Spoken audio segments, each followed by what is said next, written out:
As you may know, I've been studying documentaries lately, and I have watched about 7 or 8 examples of documentaries, and I have been making notes of the codes and conventions that you can see throughout these documentaries. We'll start with some technical codes. So this is stuff like camera angles and editing, sound, special effects and things like that.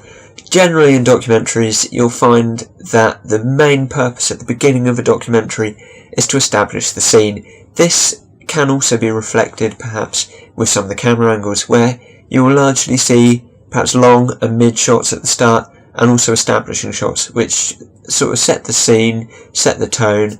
A perfect example really would probably be in like the Waterworlds documentary that I watched, where you've got a nice shot of sort of a rainforest, and that generally serves its purpose very well. Instantly you know what is going to happen and what's been discussed.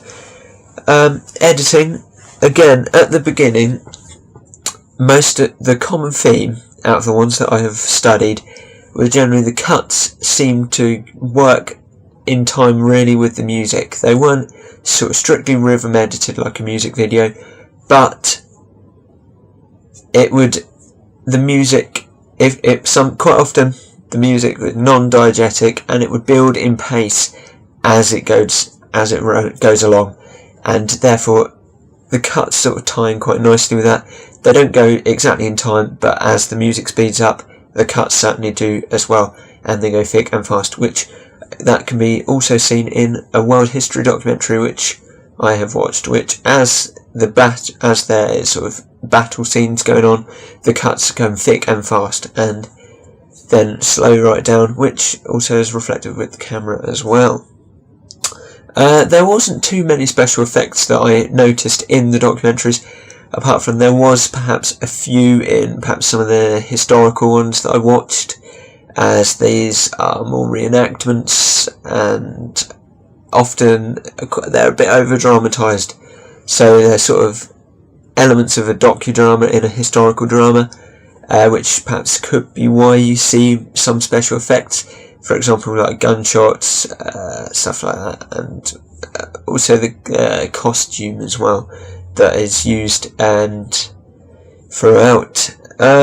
Moving swiftly on to titles, these vary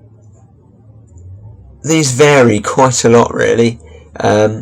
Quite often the colours they're not too bold, not too extravagant, they just stand out though. That is the main thing. They're not over the top, that quite often they're just simple, more plain colours, not sort of your bright powerful colours.